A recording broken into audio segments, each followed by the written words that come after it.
Ada ayat yang berbunyi begini. Kaf ha ya ain shad. Pada hafal. Ya. Jadi kaf ha ya ain shad. Itu kalau ditanya orang yang tidak tahu, pasti jawabannya hanya Allah yang tahu. Padahal hanya dia yang tidak tahu. Cuman yang paling gampang kan tempuhkan we ka Allah. Gitu ya. Padahal itu kan petunjuk, betul nggak? Iya. Nah, jadi kaf itu artinya kafah. Nah, kita pun harus punya hubungan yang sehat dengan uang dan harta. Kalau Kang Yudi mengatakan, wah uang itu penghambat spiritual, berarti uang akan jadi penghambat. Oke. Tapi kalau Kang Yudi, uang itu adalah alat untuk meningkatkan kualitas spiritual saya, dia akan hadir menjadi alat. Mendukung ya. Coba, banyak gak orang yang mempunyai paradigma bahwa uang dan harta itu dianggap sebagai penghalang spiritual? Apalagi orang kaya itu tidak akan masuk surga. Ada nggak keyakinan seperti itu? Hah? Itu. Makanya minta sumbangan terus.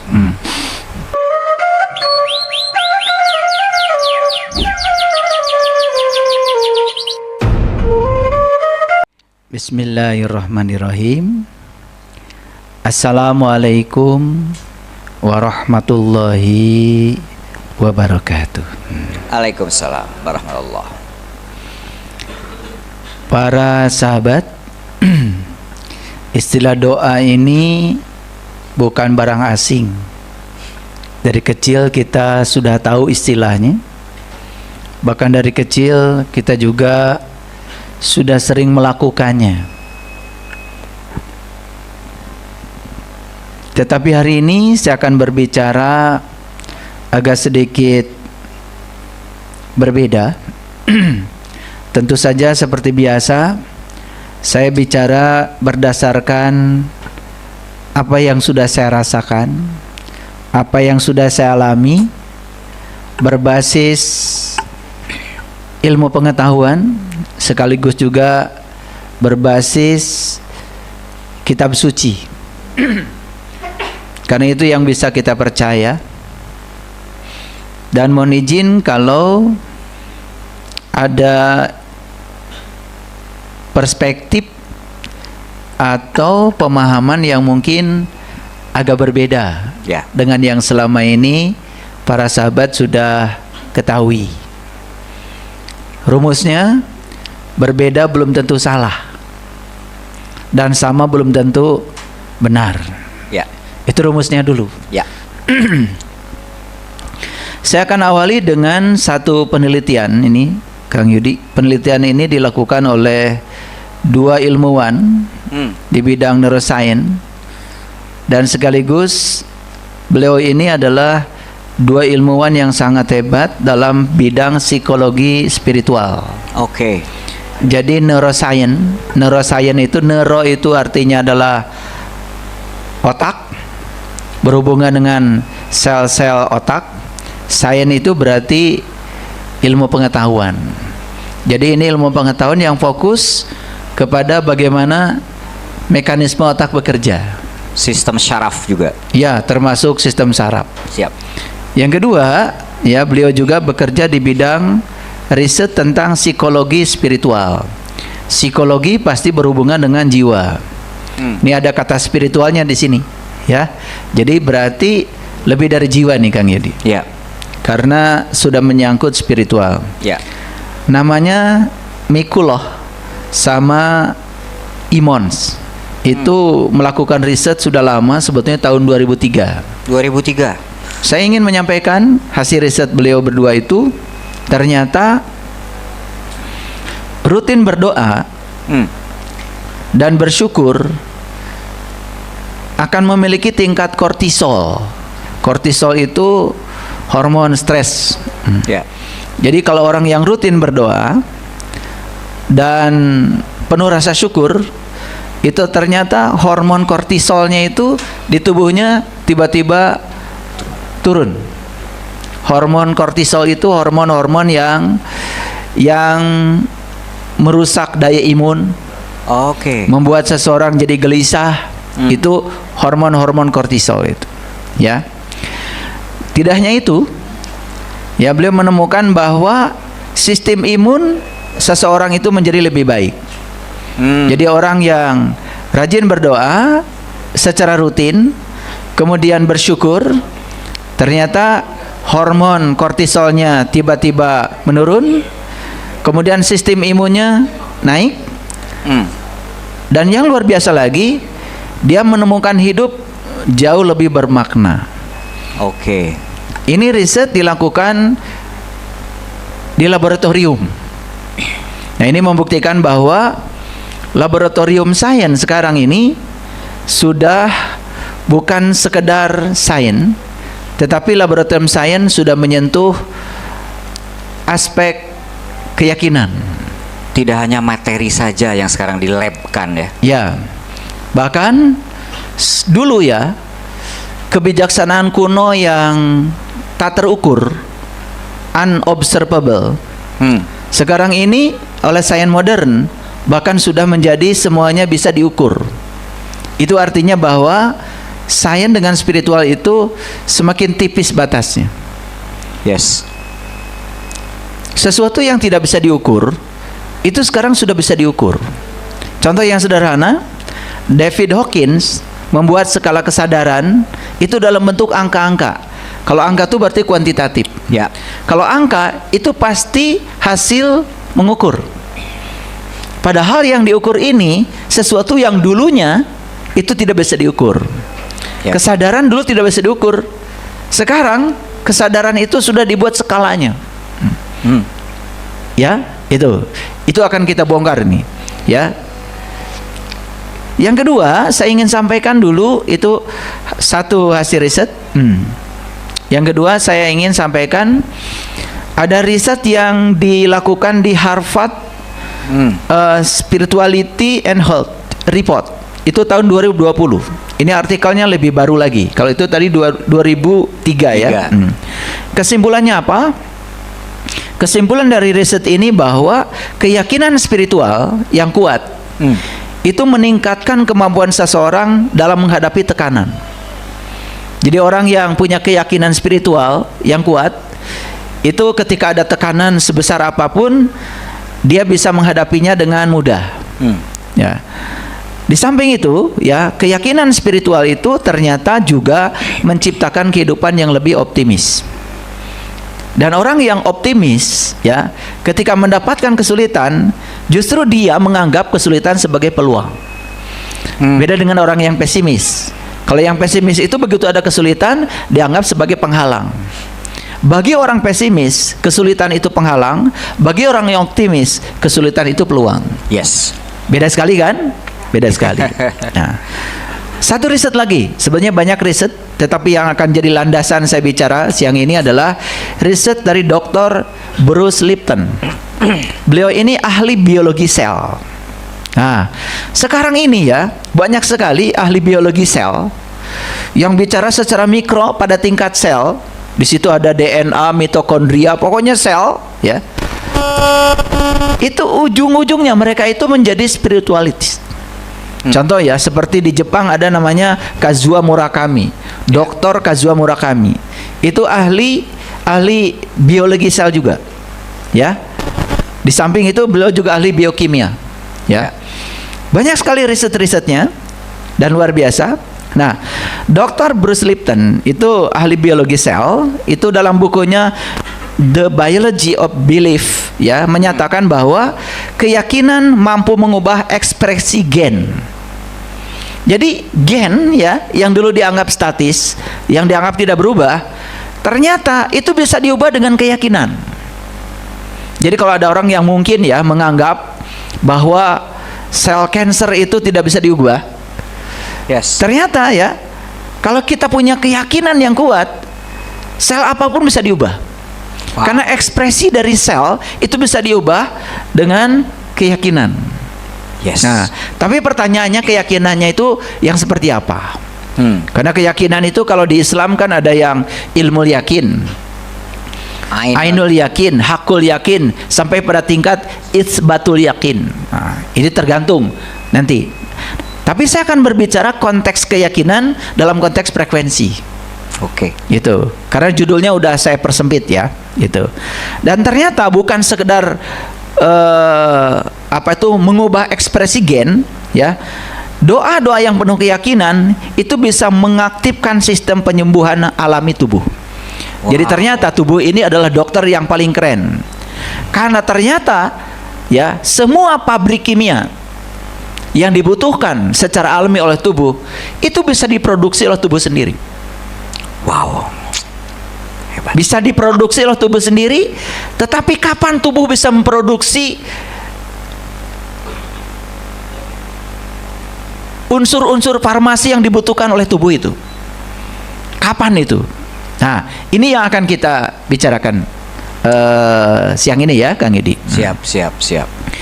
Sebelumnya saya akan, itu riset ya, riset, dan saya sering berkomunikasi dengan teman-teman yang melakukan riset dalam berbagai bidang. Ya, saya itu membayar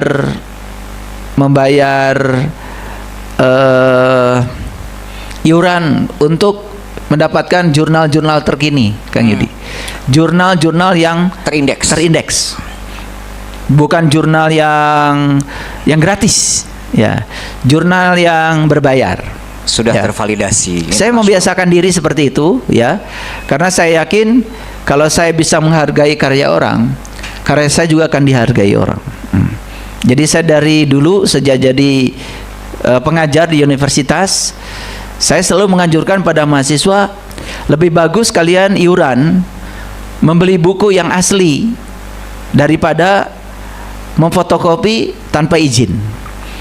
Karena kita kalau sudah awalnya memfotokopi karya orang, itu sudah mencuri, ya. Walaupun mungkin membuat kita bisa lulus, tapi saya yakin ya, dari sisi energi, ilmu yang didapat tidak berkah. Mungkin ada mahasiswa yang IPK-nya 3,8 susah cari kerja. Tapi ada mahasiswa yang IPK-nya cuman 3,0 gitu, tetapi hidupnya berkah. Itu ada kaitan tuh. Ada kaitan dengan cara dia mendapatkan IPK itu. Kalau nyontek, tidak jujur, mencuri karya orang, memfotokopi buku orang tanpa isi izin pengarangnya, itu di kita, mohon maaf ya, dianggap hal yang lumrah. Jadi curi-mencuri itu bahkan dianggap biasa, ya. Terus terang ya, kalau saya memfotokopi 1 lembar pun karya orang tidak berani. Saya kalau beli buku pasti yang asli, ya, supaya si pengarangnya mendapatkan barokah dan manfaat. Karena ilmu itu ada maharnya. Orang yang ingin dapat ilmu tapi tidak mau membayar mahar, itu biasanya dapat ilmu tapi nggak berkah, Kang Yudi. Paling membuat ilmu jadi sombong. Dia merasa banyak ilmu tetapi ilmunya tidak bisa menolong dirinya sendiri. Mari kita biasakan, karena ini adalah hukum kekekalan energi. Hukum kekekalan energi. Jadi di semesta ini tidak ada yang gratis. Semua harus dibayar dengan sebuah pengorbanan. Kalau Bapak Ibu naik gunung, berarti melawan gravitasi.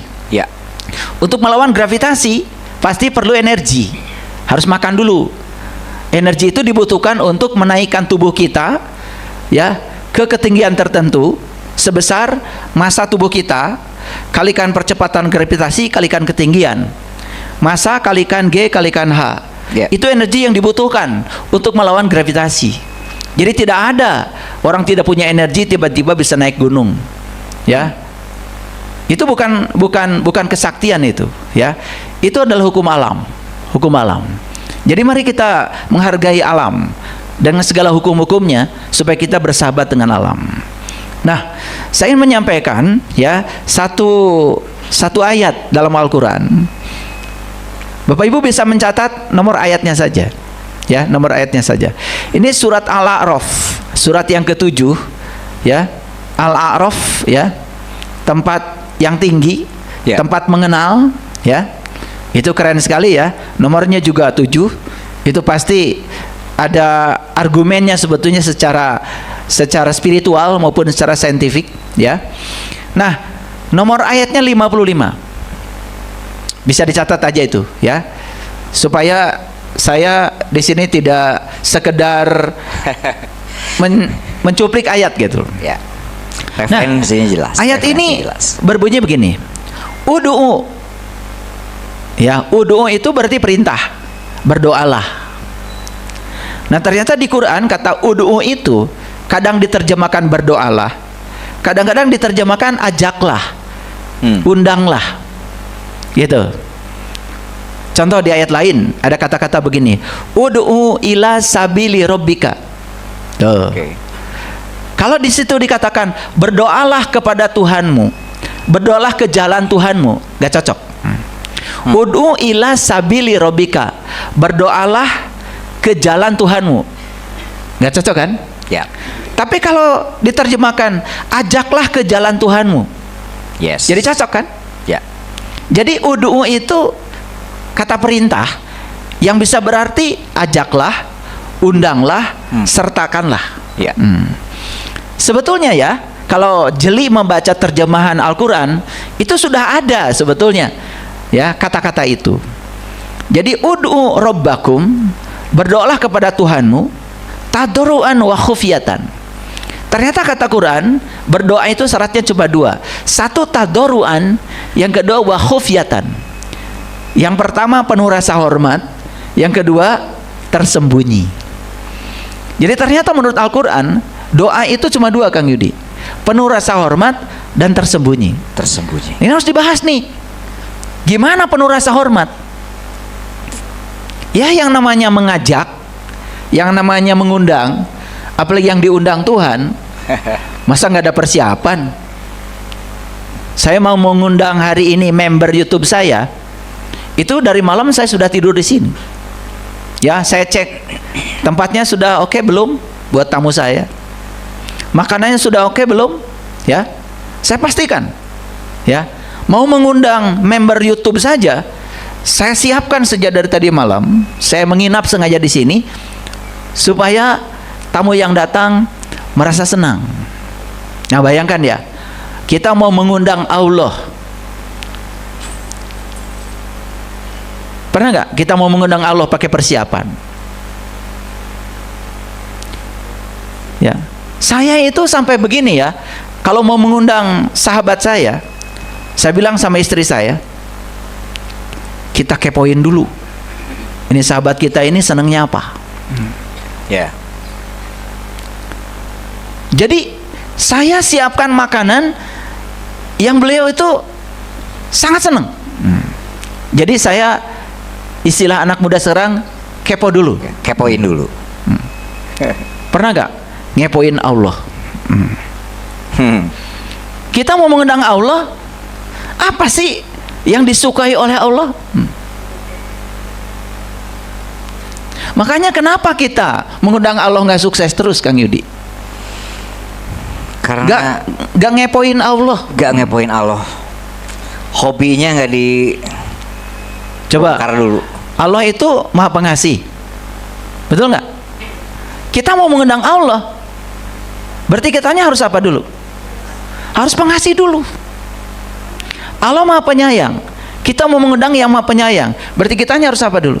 Harus penyayang dulu. Allah Al-Qudus, yang maha suci, mengundang Allah, berarti kitanya harus suci. Kan Allah tuh senang yang suci, yang bersih-bersih, nggak senang yang kotor-kotor.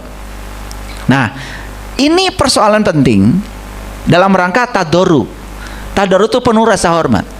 Sekarang saya mau kasih tahu, Bapak Ibu diundang, kemudian disediakan jamuan yang makanannya cocok, ruangannya cocok, betul nggak?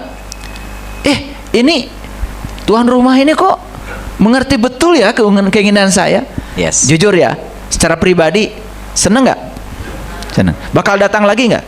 Iya. Berkesan nggak? Yes. Bakal cerita nggak pada yang lain? Yes. Tadoru. Nah, bagaimana tadoru? Asmaul Husna yang 99 sebetulnya sih 100. Karena tidak mungkin nama itu ada kalau tidak ada yang diberi nama. Ya. Yang 99 tuh nempel di mana kalau nggak ada yang diberi nama? Makanya yang 99 itu baru ada artinya kalau ada yang diberi namanya, yang satu. Makanya saya sering bilang, sebetulnya Asmaul Husna itu harusnya 100. Karena yang 99 ini nama tidak mungkin nempel kalau nggak ada barangnya. Ya. Nah, ini sering melupakan yang satu, lalu sibuk deh yang 99. Padahal yang 99 juga luar biasa ya. Yes. Allah Maha Penyabar, Ya. Allah as-sabur bukan? Ya. Yes. Ya toh? Jadi kalau mengundang dia yang maha sabur, berarti harus Bersabar. disiapkan dulu dong. Ruang kita harus seperti itu. Ya. Itu namanya tadoru. Kalau dibahas kepanjangan nih. Yang kedua, wa khufiyatan, tersembunyi. Ternyata menurut Quran, doa itu nggak berisik. Dan doa itu wa khufiyatan. Khufiyat itu artinya tersembunyi. Nah, sekarang Kang Yudi, orang sudah rame bicara energi, vibrasi, frekuensi, betul nggak? Bahkan Itu. resonansi ya. Resonansi, ya, interferensi, ya, udah banyak istilah-istilah untuk gelombang semua itu sebetulnya. Istilah untuk energi, untuk getaran sebetulnya. Nah, jangan-jangan yang dimaksud Quran wa khufiyatan itu tanpa kata-kata, tanpa suara, tetapi energinya memancar. Ya. Memancar. Contoh sederhana. Nih, ya. Kalau para sahabat sekarang memasang Bluetooth, Ya. ya toh? Ini antara satu HP dengan HP yang lain itu bisa komunikasi, terkoneksi datanya. Padahal HP ini kan diam aja, yaitu diam, diamin, tapi terjadi transformasi data. Ya. Apa sebetulnya yang membuat data bisa pindah? Getaran. Karena di sini sebetulnya ada gelombang elektromagnetik. Jadi HP saya ada di dalam medannya HP Bapak Ibu. HP-nya Bapak Ibu adalah di dalam medannya HP saya. Yang terpancar di sini adalah energi. Namanya gelombang elektromagnetik. Elektro itu listrik, magnet itu magnet. Jadi gelombang elektromagnetik itu adalah gelombang getaran yang merambat akibat perpaduan antara medan listrik dan medan magnet. Tidak kelihatan, tidak ada suaranya, tetapi transformasi data terjadi. Pernah nggak memindahkan data dari suatu HP ke HP yang lain? Ya. Berisik nggak Kang Yudi? Adem aja ya. Adem aja. Tahu-tahu pindah aja. Tahu-tahu pindah. Ini yang hebat. Daripada ribut-ribut. Betul nggak? Iya. Padahal nggak pindah-pindah. Udah pakai pengeras suara keras-keras, nggak pindah-pindah tuh datanya. Jadi doa itu yang pertama tadoru, ya, menyiapkan diri untuk kehadiran Tuhan. Karena udu kita mau mengajak. Makanya doa yang sebenarnya itu adalah ajakan, undangan, penyertaan. Jadi sebenarnya doa itu bukan permintaan. Oke, lanjut dulu ya. Nah, jadi berdoalah kepada Tuhanmu satu tadoru, penuh rasa hormat. Kita mau mengundang Tuhan, menyertakan Tuhan, berarti kita harus tahu dong kesenangannya beliau. Ya, agar beliau senang dan hadir. Lah iya, berarti harus ada persiapan dong, biar resonan.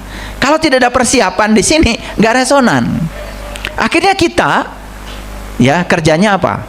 Ngatur-ngatur aja terus. Nah, itu yang menimbulkan keputusasaan, sehingga timbullah satu pertanyaan, loh kok doa saya tidak dikabulkan? Pernah bilang begitu? Pernah ya?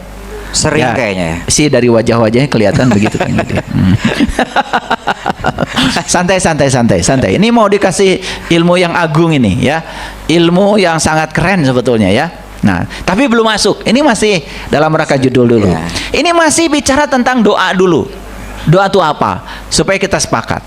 Nah, jadi nanti lihat ya Quran surat Al-A'raf ayat 55. Nah, di akhir ayat ini ada kata-kata yang dahsyat. Innahu, sesungguhnya dia. Siapa dia? Dia Allah. Ya, la yuhibbul mu'tadin. Nah, tidak menyukai orang-orang yang melampaui batas. Nah, ini ada kata batas Kang Yudi. Oke. Ini batas apa sebetulnya yang tidak boleh dilampaui? Batas apa?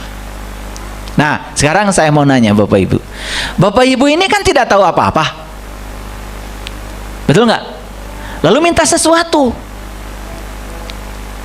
Nah, sementara Allah yang Maha tahu betul yang kita minta itu sebetulnya tidak bagus, buat kita. Oke. Betul nggak? Nah, memaksakan kehendak kepada Allah supaya Allah ngikutin keinginan kita atau ikut maunya Allah. Saya udah tebak ya, kalau di ruangan ini pasti begitu. Jawabannya sih begitu. Pasti begitu Kang Yudi. Kalau di ruangan ini, Kalau di ruangan ini, ya, di ruangan ini. Tapi keluar dari ruangan ini biasanya suka lain-lain gitu ya. Ntar dulu, ya, gitu biasanya. Sehingga di sini seperti ya seperti yang soleh. Gitu. Ya. Biasanya kalau lagi ngaji kan seperti, betul nggak? Seperti yang sabar, seperti yang suci, seperti yang benar, seperti yang soleh. Kalau lagi di sini sih semua juga kelihatan seperti lah pokoknya, ya. Karena aslinya kan bukan di sini, ya. Aslinya ntar keluar dari sini, ya. Makanya lihat orang itu ya, kepribadian seseorang itu dilihat pada saat dia berhadapan dengan situasi yang tidak cocok dengan ekspektasinya. Ya. Sikap dia kelihatan di situ sebetulnya. Kalau dia tetap tenang di situasi itu, nah itu udah mulai waras lah. Udah mulai waras. Nah, saya lanjutkan dulu.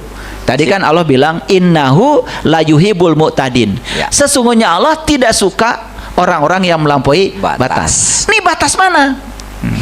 Nah, tadi saya tanya, kalau kita mengajukan satu keinginan, lalu keinginan itu seolah-olah tidak diikuti oleh Allah, karena kata Allah itu berbahaya bagi kamu, lalu Allah memberikan yang lain, malah justru yang tidak kita inginkan. Apa sikap Bapak Ibu? Kecewa. Padahal Allah sudah pilihkan yang terbaik. Kira-kira itu melampaui batas nggak? Nah, itu batas yang dilampaui. Jadi sudah tahu bahwa kita ini tidak tahu apa-apa, tapi so tahu. Kita kan dipilihkan yang terbaik untuk Allah, untuk kita. Kata Allah di dalam Al-Quran, mungkin kamu membenci sesuatu, tapi itu amat baik loh bagi kamu, amat baik untuk masa depanmu. Mungkin kamu menyenangi sesuatu, tapi itu amat buruk bagi kamu. Aku yang lebih tahu yang terbaik buat kamu. Tapi kita selalu tidak ingin yang terbaik, inginnya yang menyenangkan, yang diinginkan oleh ego kita. Betul nggak? Ya. Nah, kira-kira Bapak Ibu di situ melampaui batas nggak? Melampaui batas. Nah, sekarang pertanyaannya, berapa sering melampaui batas? Wah, katanya ya. Wah. Sedangkan Allah mengatakan la yuhibbu. Aku nggak suka pada orang-orang yang melampaui batas. Jadi bagaimana? Allah bilang aku nggak suka, sementara kita mau mengundang dia, sementara dia sendiri diundang oleh kita dan disediakan oleh kita yang dia tidak suka. Gak akan datang ke undangan itu ya. Ini pemahaman kulit banget ya. Jadi kalau nanti baca Quran surat Al-A'raf 55, pulang dari sini yang di live TikTok juga, habis itu baca, nanti pasti akan ketawa-ketawa. Karena selama ini kita nggak peduli. Ya, kita cuma ngaku-ngaku aja kan. Pedoman hidupnya apa? Al-Quran. Gitu. Coba Quran surat Al-A'raf ayat 55 maksudnya apa? Wah, ting. Ya, gitu kan? Betul nggak? Betul nggak? Ya. Jadi ya gimana kita bilang pedoman, tetapi kita sendiri tidak mengerti esensinya apa gitu loh. Nah, saya buka dulu ya. Oke, saya ulang lagi ya. Oke. Syarat berdoa 2. 1, penuh rasa hormat. 2, tersembunyi. Nah, yang tersembunyi ini saya curiga, yakin seyakin-yakinnya ada kaitan dengan frekuensi, vibrasi, energi. Nah, Oke, jadi bukan berarti berdoanya sambil sembunyi gitu ya, gak kelihatan orang, bukan sembunyi itu maksudnya. Bukan Kang Yudi, bukan ya. Tetapi di kedalaman kayak tadi HP kita bisa ngasih data, bisa nerima data tanpa berisik, tetapi dia memancarkan frekuensi yang kuat. Nah, nanti kita akan bicara sedikit ya tentang frekuensi. Tapi clear dulu. Al-A'raf 55 sudah clear. Ulangi lagi ya. Yang terakhir ayat ini mengatakan innahu, sesungguhnya dia la yuhibbul mu'tadin, tidak menyukai orang yang melampaui batas. Batasnya sudah kelihatan tadi ya. Oke. Jadi batasnya itu adalah karena dia yang paling tahu, ya sudah, ikut saja pilihan dia yang paling tahu daripada kita memaksakan pilihan kita yang kita sendiri tidak tahu. Clear sampai sini? Oke. Ya, kali aja setelah dibuka begini, ya waras sedikit lah. Ya. Keren lah ya, keren. Lanjut dulu. Yang kedua. Saya bingung ya. Karena ada orang yang mengajarkan katanya doa itu, Kang Yudi, dibagi dua. Bagi dua ya? Ada yang dikabul, ada yang tidak dikabul. Saya bingung. Karena setelah saya korek-korek di Quran, nggak ada ayatnya. Dan itu nyambung ya. Ini mustajab, ini tidak mustajab. Ada juga yang seperti itu. Ya, makanya ada buku judulnya Kumpulan Doa-Doa Mustajab. Ini paling laku, Kang Yudi. Oh, laku ya. Laku. Paling laku. Saya pernah riset. Jadi saya menanyai beberapa orang, ya, buku agama apa yang paling menarik yang dibeli Bapak Ibu. Jadi kalau jalan-jalan di toko buku, buku agama apa? Ternyata Kumpulan Doa-Doa Mustajab itu ranking 1, Kang Yudi. Ranking 1. Frekuensi dipilih lebih banyak. Jadi kalau ada doa-doa mustajab, berarti ada doa yang tidak mustajab. Nah, saya bingung karena di Qurannya nggak ada, gitu loh, Kang Yudi. Oke. Nggak ada. Tapi kalau Bapak Ibu biasa ya, nggak pernah bingung kan? Makanya saya juga suka, saya bingung pada diri saya. Ini saya yang terlalu agresif gitu, apa terlalu kritis atau atau kelebayan kita gitu? Nah itu saya suka mikir gitu. Nah, saya lanjutkan dulu. Okay. Jadi yang saya baca di Quran, ayatnya begini, Bapak Ibu. Silahkan buka nanti. Takut nggak percaya ini. Surat Al-Baqarah ayat 186. Nah, saya bacakan gini. Ini basicnya. Sebelum saya masuk ke kajian sainsnya, basicnya. Perhatikan. Ya. Wa iza sa'alaka ibadi anni fa inni qarib. Dan apabila hamba-hambaku bertanya kepadamu tentang aku, fa inni qarib, bahwa aku sangat dekat. Qarib sudah jadi bahasa Indonesia ya.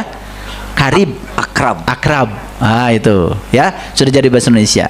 Nah, ada lanjutannya Bapak Ibu. Ujibu da'wata da'i idza da'ani.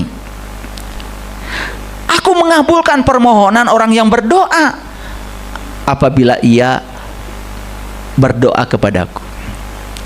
Ada nggak di situ? Dikabul nggak dikabul?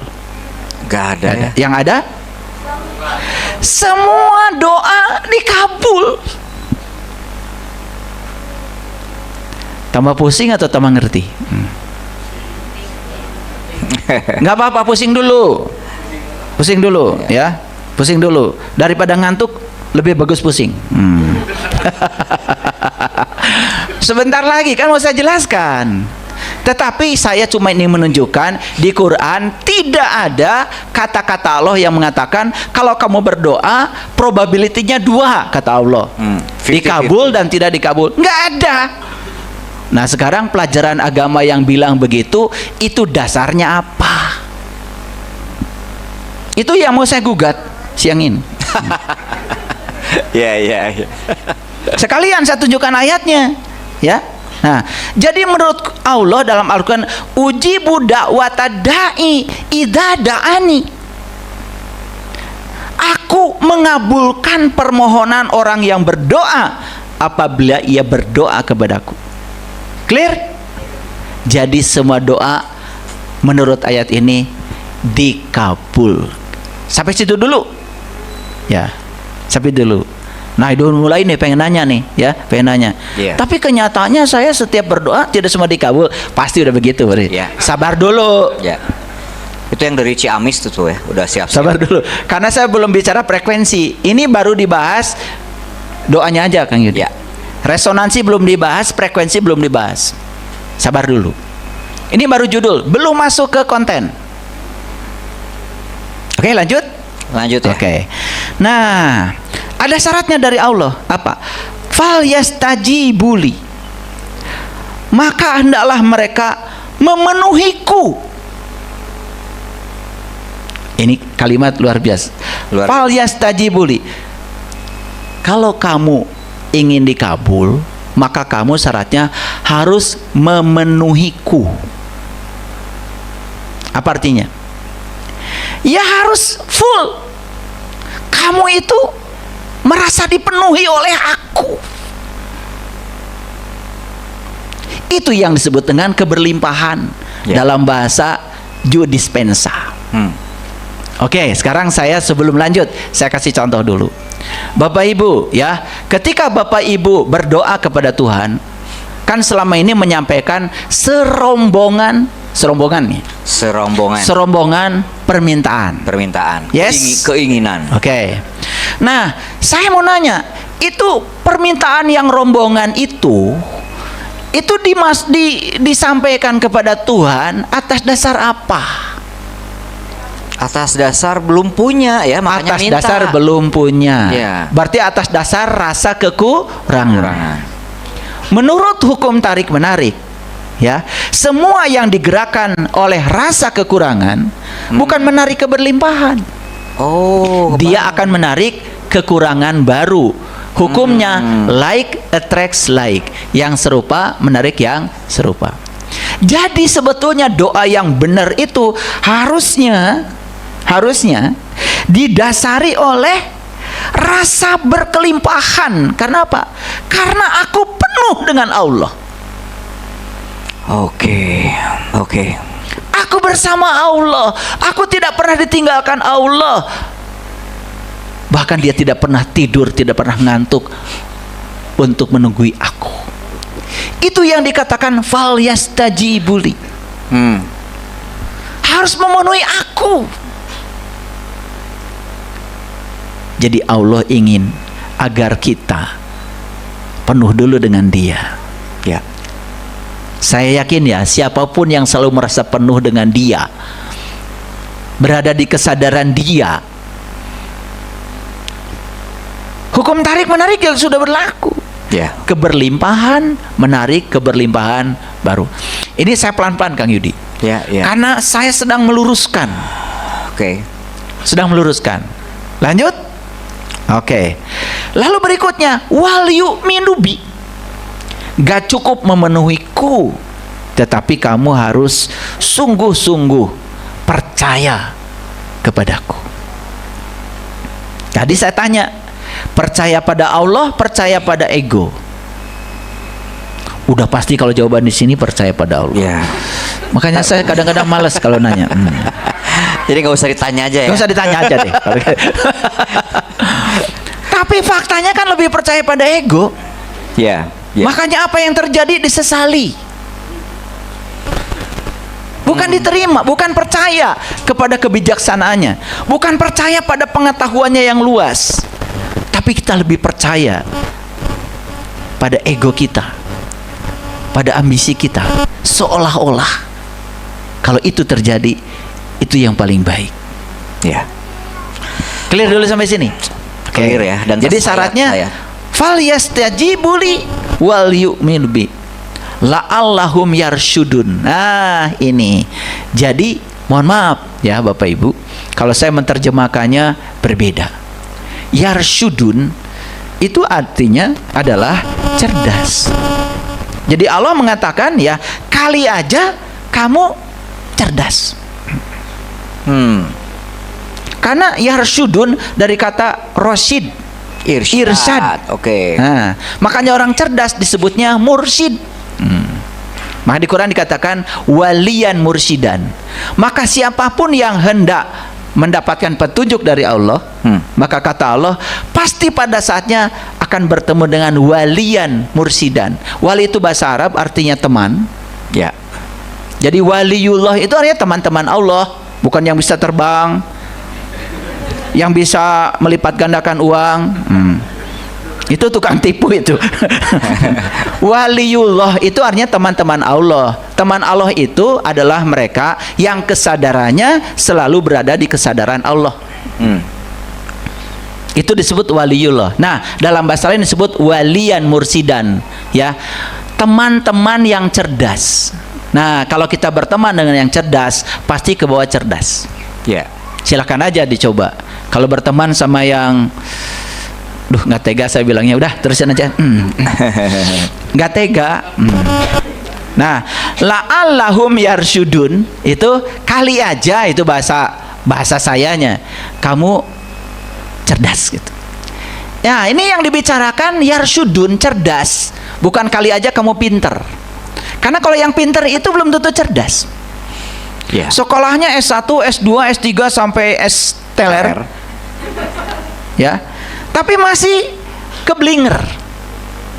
Masih suka korupsi, masih menyakiti orang, ya, masih suka merendahkan orang. Nah, ini intelektual tinggi tapi kesadaran rendah. Nah, di Quran tidak ada kata-kata buat yang begini. Di Quran itu kata-katanya adalah cerdas. Cerdas berhubungan dengan intelijensia, bukan berhubungan dengan intelektualitas. Oke. Nah, makanya orang cerdas itu pasti pinter. Oke. Orang pinter belum tentu cerdas. Kadang-kadang orang yang sekolahnya tinggi pun belum menjamin akhlaknya baik. Tapi orang yang cerdas biasanya intelektualitasnya berkembang. Nah, makanya Nabi Muhammad bilang, kalau ingin cerdas, ingin intelektualitasnya encer gitu, maka kata Nabi, makrifat adalah modalku, akal pikiran sumber agamaku. Makanya mereka yang sudah diterangi oleh cahaya makrifat, ya, yang sudah mendapatkan cahaya ilahi, matahari sejati dalam dirinya, biasanya ya itu bisa membuat ya intelektualitasnya juga menjadi sangat maju. Ya. Dan intelektualitasnya pasti terkontrol oleh kesadarannya. Clear dulu? Baru 2 ayat. Ayat yang ketiga. Nah, ini dasarnya dulu, Kang Yudi, supaya semua pijakannya benar. Kalau pakai kitab suci kan, ya pijakannya jadi jelas. Nanti baru saya masuk ke aspek sainsnya. Perhatikan ya. Dan tatkala Tuhanmu memaklumkan, la in syakartum la azidannakum, sesungguhnya jika kamu bersyukur, pasti kamu akan menambah kepadamu. Sesungguhnya jika kamu bersyukur, pasti kami akan menambah kepadamu. Dan jika kamu mengingkari, maka sesungguhnya azabku sangat pedih. Nah, ini ada kata azabku. Lalu kita menganggap seolah-olah Allah itu suka mengazab, suka mengutuk. Hati-hati, karena sesungguhnya azab, kutukan yang paling berbahaya itu dari pikiran gelap kita sendiri. Jadi sebenarnya azab, kutukan itu bukan dari Tuhan. Bagaimana Tuhan yang Maha Pengasih dan Maha Penyayang mengutuk? Kutukan itu berasal dari pikiran gelap sebetulnya. Itu yang suka yuwaswisu fi sudur, yang suka mengganggu kesadaran. Nah, syaratnya di ayat ini, kalau kamu ingin ditambah, maka syaratnya cuma satu, syukur. Makanya pantas kalau David Hawkins mengatakan frekuensi syukur itu nilainya di atas 500. Frekuensi kesadarannya di atas 500. Karena apa? Frekuensi syukur itu berarti sudah merasa berkelimpahan. Nah, kelimpahan akan menarik kelimpahan. Clear sampai sini? Oke, izin saya berdiri. Sekarang judulnya apa Kang Yudi tadi? Doa adalah komunikasi 2 frekuensi. Oke, itu saya baru jelaskan doa aja. Udah hampir setengah jam. Iya, setengah jam lebih ya? Lebih ya. Nah, sekarang doa itu adalah ya, mohon izin ya. Ya, resonansi. Nah, ini harus dipahami dulu, karena tidak semua orang mengerti bahasa ini. Perhatikan Bapak Ibu. Bahkan sekarang istilah resonansi itu sudah dikaitkan dengan istilah kuantum. Kuantum resonans. Ya. Resonansi kuantum. Wah, nanti sebentar lagi. Ini aja dulu. Resonansi itu begini, Bapak Ibu. Ikut terpengaruhinya suatu benda akibat getaran benda lain. Nah, yang paling gampang saya nggak gunakan pakai bahasa fisika. Ada orang datang pada kita, ya, membicarakan sesuatu dari orang lain, katanya, ya, Bapak Ibu yang didatangi orang itu anu, pokoknya buruk aja. Saya mau nanya Bapak Ibu, terpengaruh? Terpengaruh ya. Terpengaruh ya? Langsung sepaneng langsung ambil golok itu. Itu resonansi. Jadi resonansi itu, ya, kita terpengaruh oleh frekuensi pihak lain. Karena apa? Energinya yang mempengaruhi dengan kita yang dipengaruhi kira-kira sama. Jadi sebetulnya konflik antar suami istri itu resonansi. Sarua gelona. Itu bahasa fisikanya begitu. Bahasa kuantum ya. Oh, bahasa kuantum itu ya. Itu frekuensinya sama. Itu tadi, itu bahasa Inggris itu sebetulnya. Bahasa Inggris itu ya. Itu Bapak Ibu. Karena frekuensinya sama. Kalau beda frekuensi, tidak ada konflik. Jadi semua yang masih konflik itu ya memang dua-duanya sama frekuensinya. Kalau satu aja punya kesadaran yang berbeda, ini nggak bisa mempengaruhi, tidak terinduksi. Jadi resonansi itu bahasa fisikanya adalah ikut bergetarnya suatu benda akibat getaran benda lain. Kalau pakai bahasa fisika susah memahaminya, maka pakai bahasa paseawen tadi lebih mudah. Bahasa Inggris tadi ya. Nah itu sarua gelona. Betul. Jadi itulah pokoknya resonansi itu kalau bahasa Garutnya sarua gelona. Nah itu resonansi. Kalau nggak pakai bahasa itu kalian nggak ngerti. Ya, jadi terpaksa harus menggunakan bahasa yang mudah dipahami. Ya. Oke. Jadi resonansi apa Bapak Ibu? Gitu. Ya, clear ya? Clear. Jadi daripada susah-susah pakai bahasa fisika tadi, ikut bergetarnya suatu benda, panjang. Itu. Pokoknya mensok pasea itu resonansi. Jadi resonansi itu sebetulnya karena ada kesamaan frekuensi. Kata kuncinya apa? Kesamaan frekuensi. Sehingga jadi ikut bergetar. Coba ya, orang yang baperan ketika ada informasi apa saja itu resonan. Ya, gampang tersinggung ketika ada informasi yang tidak enak, itu resonan. Nah, resonansi itu akan melahirkan suatu sikap yang namanya respon. Bukan respon. Reaktif. Jadi orang yang resonan itu ya tidak responsif sebetulnya, tapi reaktif.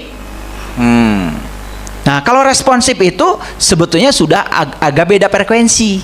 Dia tetap menanggapi, tetapi tidak terlalu serius. Nah, coba Bapak Ibu ya, yang suka gampang sakit hati, resonansi. Gitu ya. Oke. Ya pokoknya sarua gelona lah yang tadi ya. Ngerti resonansi? Ngerti dulu. Jadi resonansi itu syaratnya harus memiliki frekuensi yang sama. Gitu. Penampakan. Itu bukan hebat. Dia resonansi. Sama frekuensi. Bukan terbukanya mata ketiga ya. Itu makanya jangan ya kayak gitu. Ilmu rendahan itu.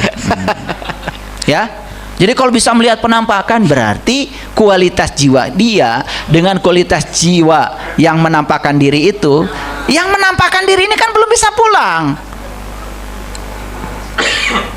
Itu resonan, ada kesamaan frekuensi. Jadi kalian kalau, saya bisa melihat penampakan, bukan hebat, kudu diubaran. Gering ya tete. Itu bahasa Inggris lagi ya. Ya, iya. Bahasa Garut kalau itu. Nah, jadi resonansi antara dua frekuensi. Aduh, ini harus dijelaskan lagi nih frekuensi. Apa frekuensi? Frekuensi itu rumus fisikanya apa? Lambangnya F. Satuannya seper detik, seper menit, seper jam, pokoknya seper waktu. Itu namanya frekuensi. Jadi frekuensi itu banyaknya kejadian.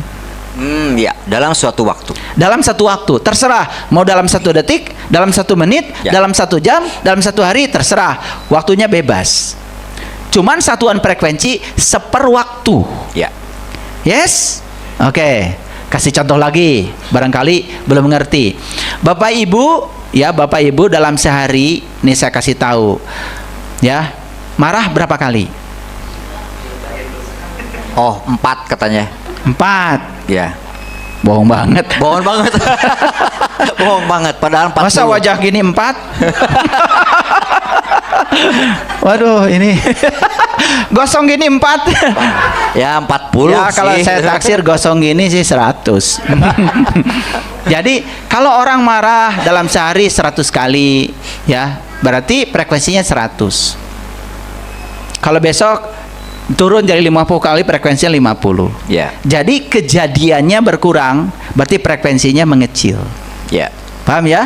Nah, kalau kita berhenti di pinggir jalan, ngitung mobil tuh.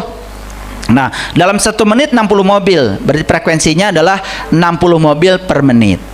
Berarti per detik 1 mobil. Ya. Ya kan? Nah, nanti ngitung lagi dalam 1 menit, kemudian ternyata 120 mobil.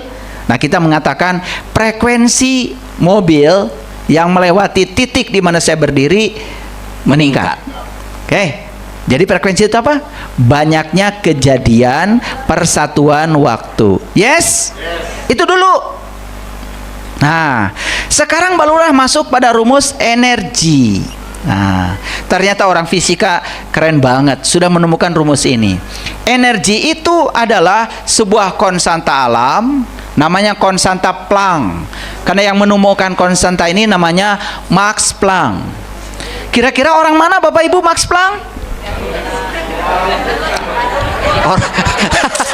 Orang Garut.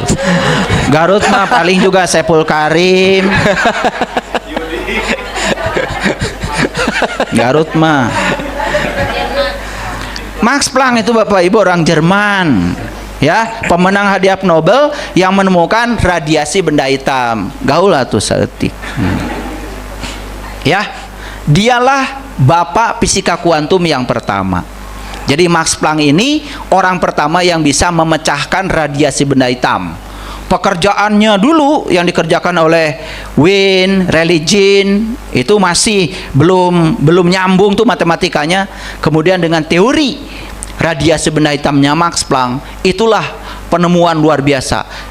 X-ray, laser, efek fotolistrik, dunia kedokteran berubah tepat setelah Max Planck menemukan radiasi formulasi tentang radiasi benda hitam. Pusing pasti kalian nggak ngerti pasti. Udah ini aja dulu. Jadi energi sama dengan konstanta dikalikan frekuensi. Apa konstanta? Konstanta itu sesuatu yang tetap, tidak berubah. Dia bukan variabel. Contoh. Ini harus dikasih contoh kalian tuh ya. Y sama dengan 2X. Nah, 2 itu namanya konstanta. Tidak berubah. Tidak berubah.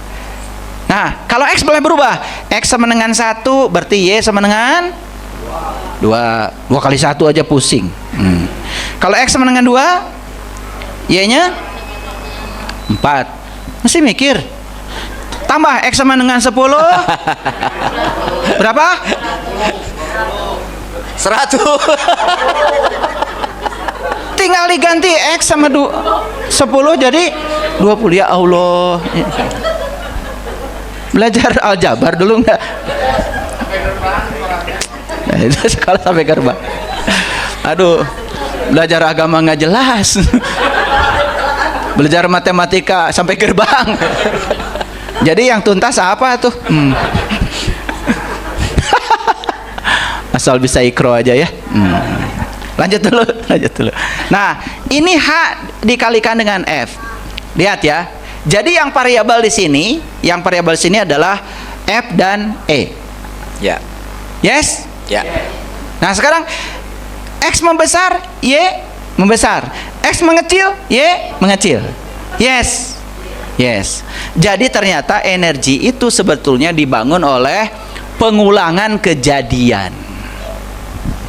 Jadi kalau frekuensi ini tadi banyaknya kejadian persatuan waktu, kalau kejadiannya terus direpetisi, diulang-ulang, energinya membesar.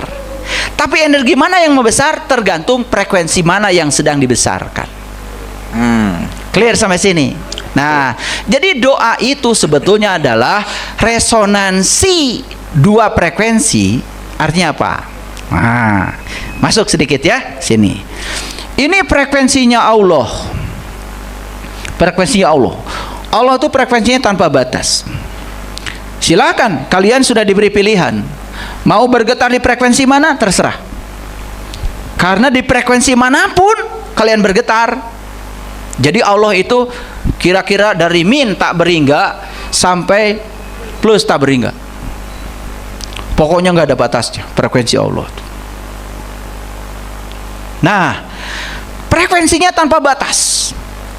Nah, kita mau menggetarkan diri di frekuensi mana? Terserah.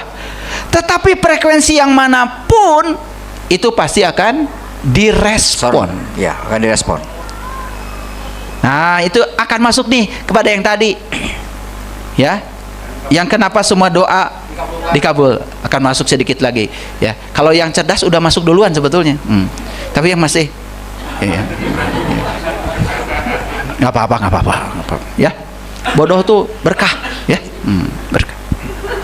Orang bodoh cepat lupa. Betul nggak? Makanya nggak sakit hati saking cepat lupanya. Wah, cuma bergurau biar nggak ngantuk ya. Oke. Oke, disinilah ada orang soleh sedang berdoa. Oke. Menyampaikan sebuah permohonan. Misalkan permohonannya ya. Kan tadi doa bukan permohonan sebetulnya. Ya. Tapi saya ini kembali dulu ke masa lalu kita. Ke umum yang berlaku. Ya, yang umum berlaku. Umum dulu. Jadi saya masuk dulu ke situ. Jadi doa itu adalah anggap saja permohonan. Berarti kalian sedang mengajukan apa yang kalian ingin. Misalkan ya, yang diinginkan apa? Ya Allah, solehkan pasanganku misalnya. Itu banyak saya dengar doa itu. Ya, jadi apa tadi? Minta pasangan soleh. Minta pasangan soleh. Oke. Ntar dulu. Sabar. Berarti pasangannya kan belum soleh. Nah, berarti kan sebetulnya ya sedang berada pada posisi kekurangan. Makanya ada orang dari Manado datang ke Bandung, agamanya tidak sama dengan saya, tetapi dia penggemar YouTube saya. Ya, selama 2 tahun mendengarkan YouTube saya, mengerti yang saya sampaikan, selama 4 bulan kemudian mengubah berdoa yang tadinya memohon dan meminta diganti dengan berterima kasih. Suaminya kena stroke, sudah 2 tahun dan berobat kemana-mana tidak sembuh-sembuh. Sudah berdoa mengajukan permohonan tetapi nggak sembuh-sembuh. Lalu dia berterima kasih kepada Tuhan dengan cara, terima kasih Tuhan, suamiku sudah sembuh. Padahal suaminya belum sembuh. Tapi selama 4 bulan terus berterima kasih. Apa yang terjadi? Suaminya benar-benar sembuh dan dibawa ke rumah saya.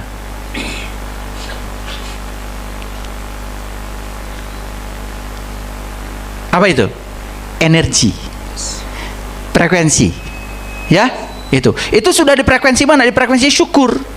Ya. Kalau di David Hawkins itu sudah 700 itu frekuensinya. Berarti kalau sudah di 700, bayangkan energi sama dengan konstanta kali frekuensinya udah 700, ya energinya besar. Dia akan masuk di area sini, area plus. Jadi kalau ini misalnya titik nolnya ke sana, itu sudah di area plus, sudah bergeser. Tapi orang yang tadi minta, ya Allah, solehkan Pasanganku. pasanganku. Berarti pasangannya kan dianggap belum soleh ya. Ya memang belum soleh.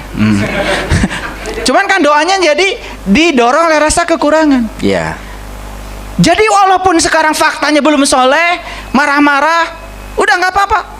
Tapi terima kasih ya Allah, suamiku sudah soleh. Terima kasih ya Allah, suamiku sudah. Kuatkan imajinasi dan rasakan seolah-olah suami seperti yang kita mau. Saksikan saya, tidak akan lama akan berubah. Bayangkan ya, beda pernyataan, betul nggak? Ini kalau kalian nggak diajarin ini, nggak ngerti-ngerti. Beruntung nggak hari ini datang ke sini. Nyesal nggak? Dapat pelajaran ini luar biasa. Ini saya nggak berhenti dari kemarin, Kang Yudi. Yes. Udah judul berapa itu? Udah judul yang keberapa?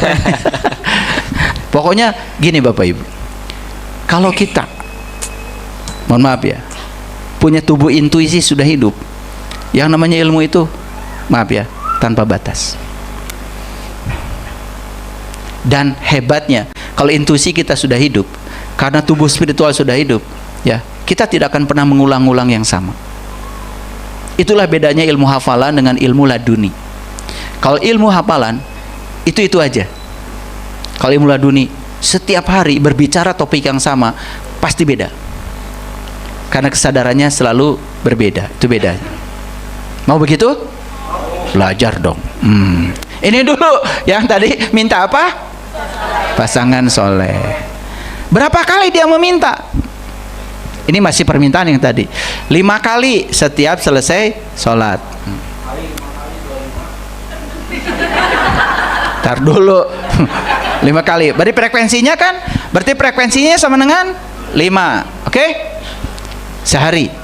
Nah, tetapi dia setelah melontarkan kalimat itu, di perasaannya itu tidak percaya. Tidak percaya kalau suaminya akan berubah. Bahkan keburukan pasangannya itu dibicarakan berkali-kali. Kepada anak, setiap tamu pasti disuguhi. Seumpama frekuensi membicarakannya itu, ya, frekuensi membicarakannya 10 kali frekuensinya.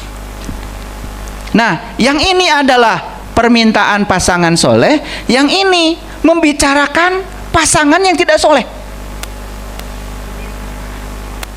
Saya mau tanya sekarang, frekuensi mana yang akan didengar oleh semesta?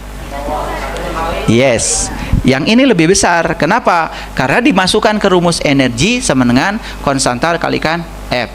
Karena frekuensinya lebih besar. Iya. Nah, yang akan didengar oleh semesta yang ini. Lalu kalian mengatakan, kok Allah tidak mengabulkan doa saya? Padahal Allah sudah mengabulkan. Tapi yang dikabulkan yang paling kuat frekuensinya, yang paling kuat getarannya. Karena itu yang kamu mau, kata Allah. Buktinya apa? Kamu mengulang-ulang membicarakan keburukan pasanganmu kepada banyak orang. Dan itu yang direspon oleh semesta sebagai pengkabulan. Jadi tidak ada doa yang tidak dikabul. Tapi doa bukan apa yang kamu inginkan, tapi doa apa yang kamu yakinkan. Ulangi ya, doa bukan apa yang kamu inginkan, tapi yang kamu yakinkan. Ya, gitu. Jadi ada keyakinan di sini, seolah-olah pasangannya tidak akan berubah. Ini satu contoh aja supaya gampang. Ya. Nanti diekstrapolasi ke contoh yang lain. Jadi ayat Quran ini bicara sangat luar biasa. Kata Quran, siapapun yang berdoa kepadaku, pasti akan aku penuhi. Tidak ada doa yang tidak dipenuhi, Bapak Ibu. Bohong besar yang mengatakan bahwa doa dibagi dua. Dari mana? Udah nggak usah didengar lagi. Wow, luar biasa ya. Saya diundang oleh panitia untuk dampingin ayah membahas tentang doa ini. Saya sudah pasang di kepala saya akan pertanyakan Al-A'raf 55. saya akan pertanyakan Al-Baqarah 186. Nggak bisa keluar, keburu dibahas duluan. Dan detil lagi membahasnya ayah. Jadi apa yang mau saya tanyakan sepertinya sudah semua terjawab terangkum. Cuman kurang lebihnya ada pemahaman baru nih ayah, bahwa doa itu ternyata bukan meminta. Doa itu ternyata bukan meminta, tapi mengundang, menghadirkan, menikmati kehadiran Tuhan. Saya menangkapnya seperti itu. Dan kemudian berdoanya pun Tuhan telah berikan kurang lebih koridor tata caranya, yaitu tadoru dan hufiat. Itu penuh rasa hikmat, rendah hati, dan kemudian tersembunyi. Tersembunyinya pun bukan berarti tersembunyi secara fisik, tapi getarannya harus nyampe, getarannya harus besar, dan itu tidak harus berisik dalam artian secara materi, tidak harus rame-rame, tidak harus riuh gitu ya. Dan semua doa ternyata dikabulkan, walaupun kalau izin ya, kalau saya memaknainya juga, semua doa dikabulkan, tapi seperti brosur-brosur vendor, syarat dan ketentuan berlaku. Syarat dan ketentuannya apa? Jika berdoanya kepada Tuhan dan kamu sudah merasa terisi oleh Tuhan, gitu ya, Memenuhiku. Sehingga oke, sekarang jadi ada pertanyaannya dari saya adalah, tadi kalau dua frekuensi berarti boleh kami maknai frekuensi sang yang mengucapkan doa dan frekuensi yang menjadikan doa itu terjadi. Ada dua frekuensi. Oke, sekarang ayah, mungkin terkesan balik lagi pertanyaannya, tapi ini kayaknya harus diperkuat lagi. Kenapa harus berdoa? Apakah karena kami ini hamba yang harus, tanda kutip, jadinya balik lagi meminta kepada Yang Maha? Karena di Quran pun ayah, Ibrahim berdoa (2), Musa berdoa (2). Nah, bagaimana kaitannya seperti itu ayah? Di satu sisi berdoa itu saya menangkapnya selama ini adalah kewajiban, bukti katanya agar kita merasa tidak sombong. Kamu hamba loh, kamu abdihi. Nah, tapi dengan menghadirkan tadi ya, mohon korelasinya ya, mangga. Oke. Saya sering mengumpamakan yang sederhana. Allah yang tak terbatas, Allah yang tak terhingga itu seumpamanya adalah samudra. Dan manusia itu seperti kita ini adalah ombak di samudra. Sekarang saya mau nanya Bapak Ibu, ada ombak nggak kalau nggak ada samudra? Nggak ada. Berpisah atau bersatu ombak dengan samudra? Sama jenisnya nggak ombak dengan samudra? Sama. Sama-sama air ya? Sama-sama air. Ombak kan air, samudra juga air, esensinya kan sama-sama air. Nah sekarang Allah kan bilang di Al-Quran, ketika aku sudah selesai menciptakan tubuhmu, aku tiupkan ruhku.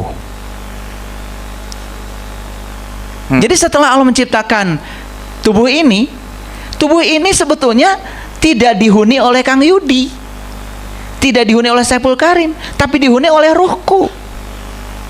Oke. Yes. Makanya tubuh ini sering disebut sebagai rumah kesadaran, sering disebut Baitullah. Jadi tubuh ini adalah rumahnya dia, karena kenyataan dia setelah menciptakan tubuh ini tidak seperti tukang kursi meninggalkan kursinya. Dia tetap membersamai kita di sini. Bahkan tubuh ini sebetulnya menjadi alat untuk dia mengalami dirinya sendiri. Dia melinggih di sini. Oke. Nah kaitan dengan pertanyaan Kang Yudi tadi, jadi kenapa masih berdoa? Sebetulnya berdoa itu di tingkatan yang lebih tinggi adalah menyamakan frekuensi antara ruhku yang ditiupkan ini dengan sumber awalnya. Oke. Sehingga ruhku ini tidak pernah salah jalan, selalu berada di frekuensi kesadaran awalnya, sehingga dia akan selalu terkoneksi. Itu yang disebut dengan kehadiran. Yes, Disitulah kemudian akan terjadi yang namanya keselarasan frekuensi. Tapi frekuensinya di frekuensi kesadaran ilahi. Noted. Nangkap ya? Siap. Ya, di situ. Makanya tadi syarat untuk berdoa harus tadoru. Tadoru itu berarti apa? Penuh rasa hormat. Penuh rasa hormat apa? Kondisikan ruhku dalam diri kita ini dengan ya sumber awalnya, sumber asalnya itu selaras, sehingga ada kecocokan sifat. Yes. Ini pengasih, ini pengasih, ini penyayang gitu. Ini Al-Qudus, ini Al-Qudus, ini Asyobur. Keselarasan itu yang dibutuhkan. Bukan seperti saya mau jamu Kang Yudi, bikinkan sambal terasi, pindang bandeng kesukaan Kang Yudi. Itulah secara materi. Tetapi ini yang dibicarakan oleh kita adalah tentang kesamaan frekuensi, energi. Jadi kembali lagi ke spektrum tadi itu, Allah itu merespon semua spektrum. Allah itu merespon semua frekuensi. Tapi Allah merespon frekuensi mana yang sungguh-sungguh kamu inginkan. Nah, siapa yang mana yang paling diinginkan? Yang paling kuat energinya. Ya. Berarti yang paling kuat energinya, yang paling tinggi frekuensinya. Contoh gini, Bapak Ibu ya ingin pergi ke Jelekong. Saya yakin ya, kalau Bapak Ibu yang ingin pergi ke Jelekong sini ketemu dengan saya, tetapi ya keinginannya itu tidak sungguh-sungguh, nggak akan ada di sini. Saya mau nanya sama Bapak Ibu. Bapak Ibu sampai di sini memikirkannya? Ya. Menginginkannya? Ya. Membicarakannya? Ada tekad untuk sampai di sini? Ya. Ada yang nyasar nggak ke Arjasari? Ada. Tapi balik lagi nggak ke sini? Saya yakin ya, yang tidak sungguh-sungguh di sini, Kang Yudi. Begitu nyasar ke Arjasari, ya udah ke Majalaya aja, langsung ke Garut. Pulang lagi aja sekalian. Nggak akan ke sini. Tapi yang sungguh-sungguh mau di sini dan pikirannya sudah di sini, dia walaupun udah nyasar, balik lagi. Bahkan nanya, berusaha mencari. Karena sungguh-sungguh ingin ada di sini. Maka ada di sini Bapak Ibu. Kenapa? Karena Bapak Ibu sungguh-sungguh menginginkannya. Mereka yang tidak pernah memikirkannya ada di sini. Saya yakin tidak ada di sini hari ini. Oke Ayah. Saya jadi ingat, kalau disimbolisasi, dianalogikan tadi bahwa ruhku di dalam ini adalah laksana ombak yang berasal dari samudra yang tanpa batas ini. Kemudian sang ombak itu harus, katakanlah, eling bahwa dia itu berasal dari sini, sehingga itu harus rajin dikoneksikan. Yes. Itulah yang sesungguhnya disebut mengundang, ya. Atau ud'u tadi gitu ya. Ya, itu doa, Kang Yudi. Nah, kalau istilahnya parameter, saya suka kata parameter ya. Karena kalau kita melakukan sesuatu itu harus ada input, proses, output. Nah, parameter itu nanti penting. Ingin nanti saya mintakan Ayah jabarkan tentang parameter keberhasilan akan doa. Nah, sedikit ke prosesnya dulu. Tadoru dan hufyat. Penuh rasa hormat, rendah hati, dan juga tersembunyi. Izin Ayah bisa berbagi tips and tricks. Prakteknya seperti apa? Misalkan, apakah harus duduk bersila dan itu harus setelah sholat fardu kalau bagi yang muslim, atau seperti apa doa yang katakanlah terbaik ya? Iya.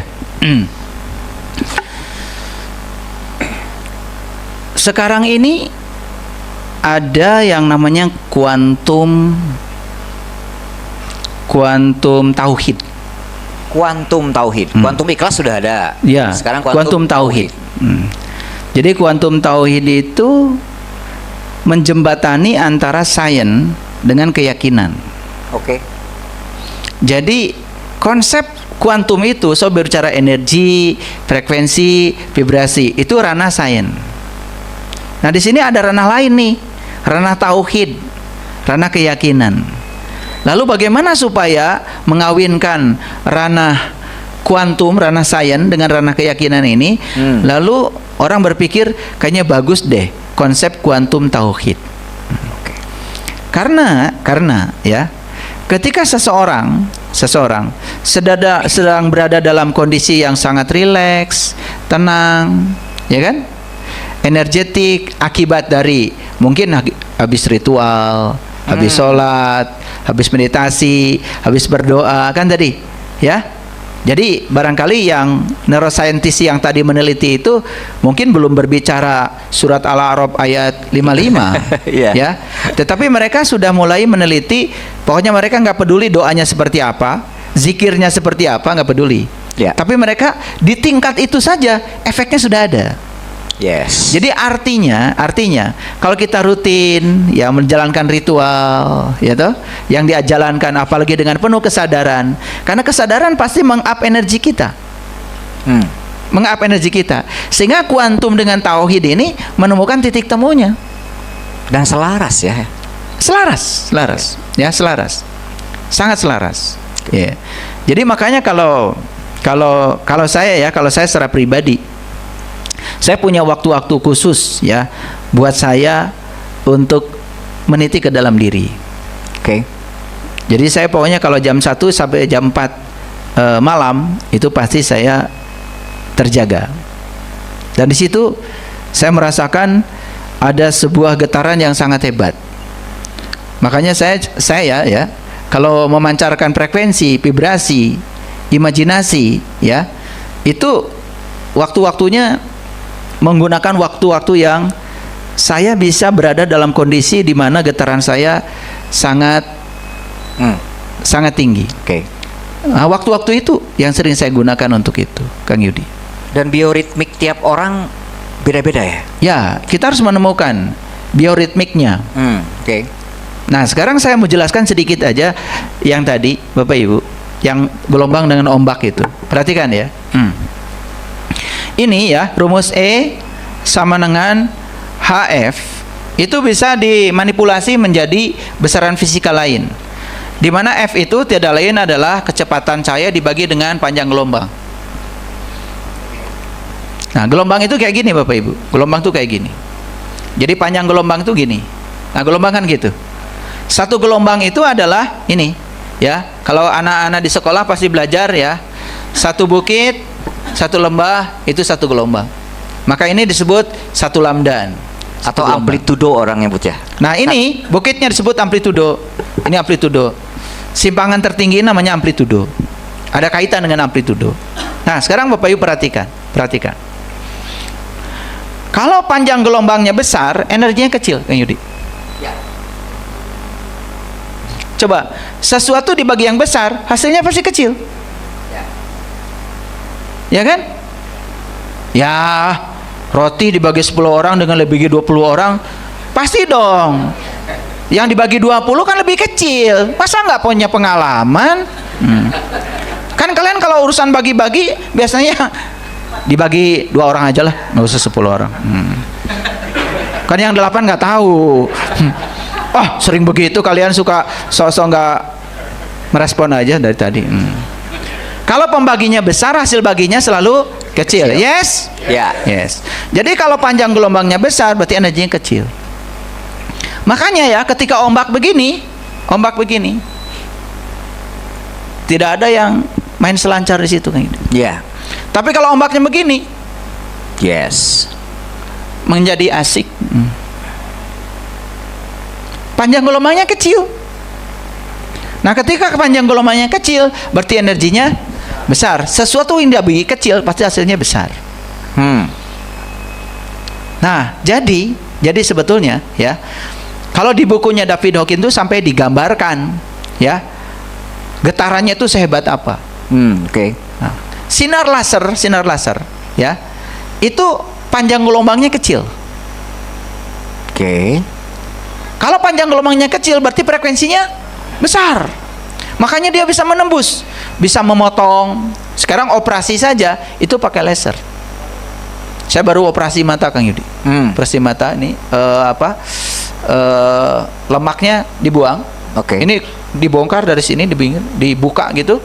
dibuang lemaknya, itu pakai laser. Ya, kedengeran itu waktu dioperasi karena dalam keadaan sadar, ya. Perepet apa ya Kang Yudi?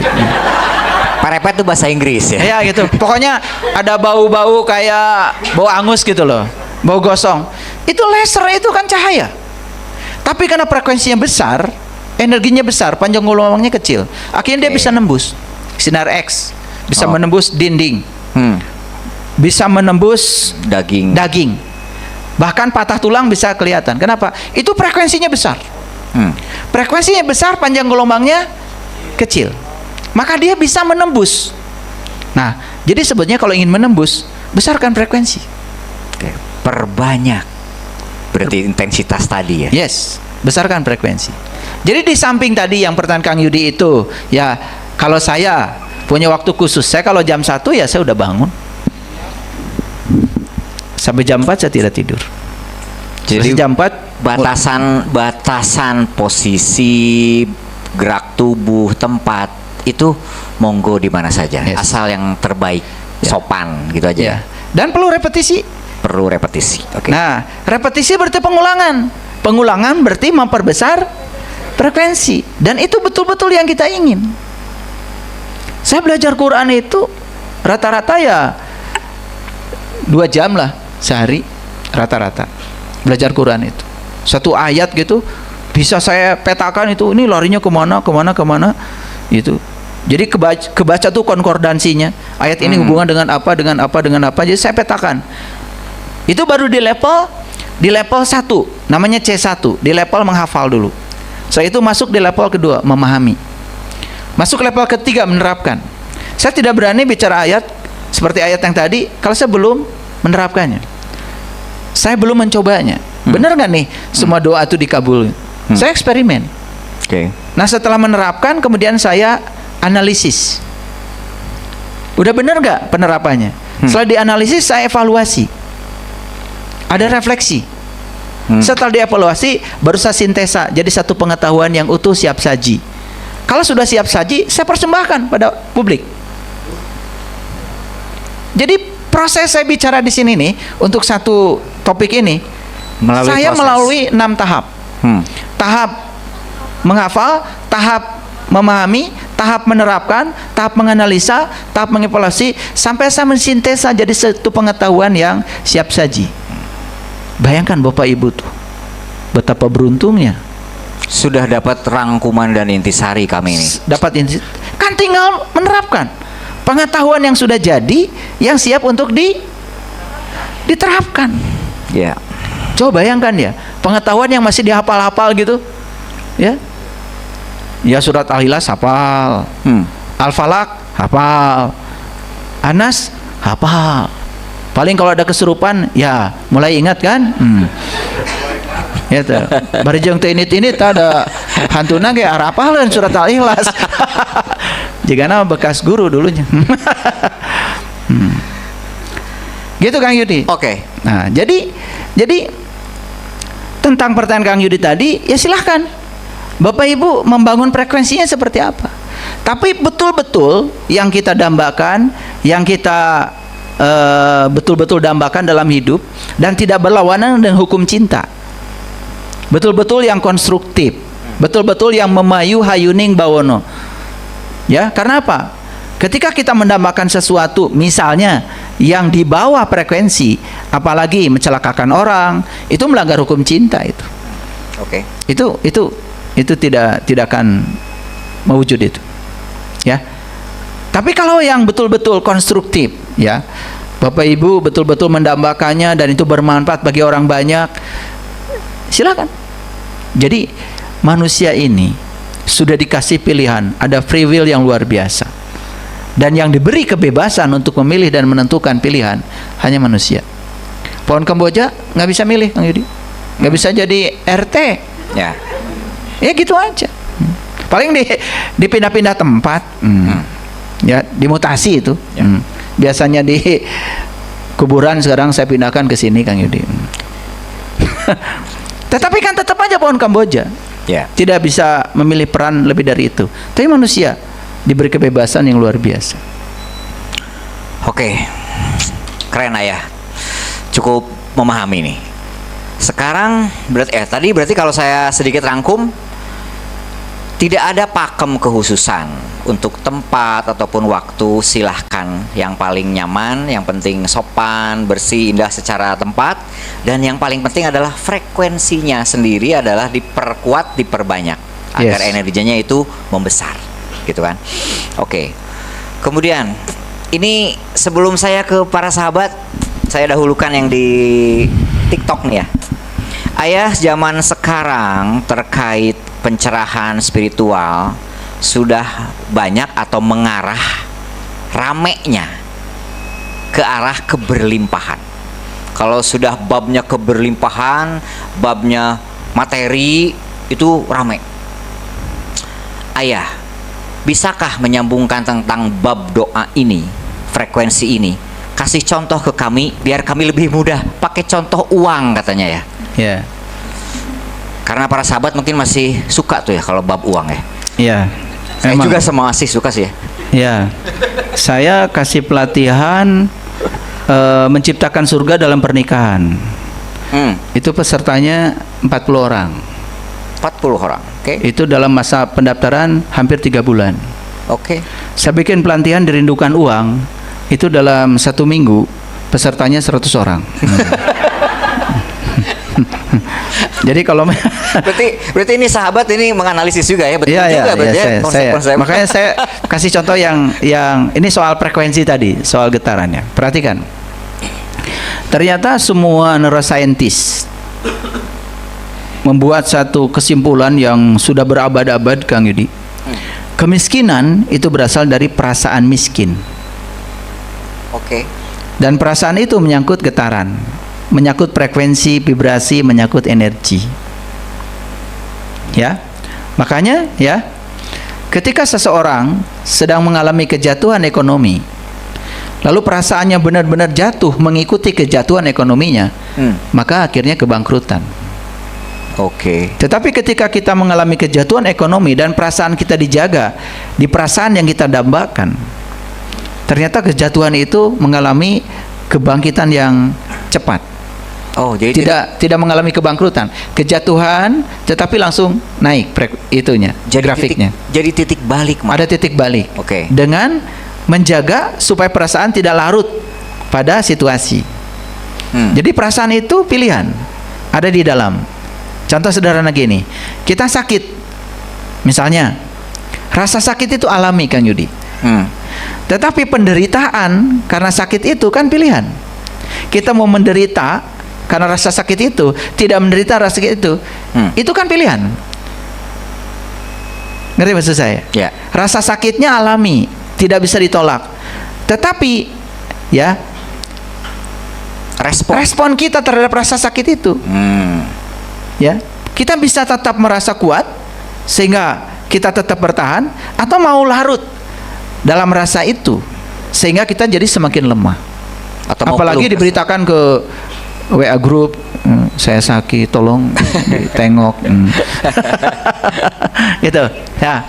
Jadi saya pernah menyampaikan, kalau kita ini bisa dirindukan uang, asal tidak merindukan uang. Uang yang rindu ke kita berarti. Yes. Pusing kan? Nah, kebanyakan kan merindukan uang. Iya. Nah, ketika merindukan uang, apa yang terjadi? Segala sesuatu digerakkan oleh uang. Oke. Bekerja untuk uang, berbuat baik untuk uang. Jadi uang sudah menjadi kekuatan yang di atas Tuhan. Dan itu melanggar hukum cinta. Harusnya apapun aktivitas kita, kerja, bisnis, apapun digerakkan oleh Tuhan. Karena kita percaya kita datang ke dunia ini diutus oleh Tuhan untuk menjadi kepanjangan tangan Tuhan, menyampaikan cinta kasih Tuhan. Oke. Lewat peran yang diberikan Tuhan kepada kita. Oke. Makanya temukan passion kita, temukan misi Tuhan untuk kita, temukan ya dari passion dan misi itu sesuatu yang membuat kita dilimpahi berkah. Dan yang terakhir, kalau bisa kita cuma satu-satunya yang punya peran itu. Karena setiap manusia itu jenius kalau dia menemukan di mana dia punya personal genius zone-nya. Ya.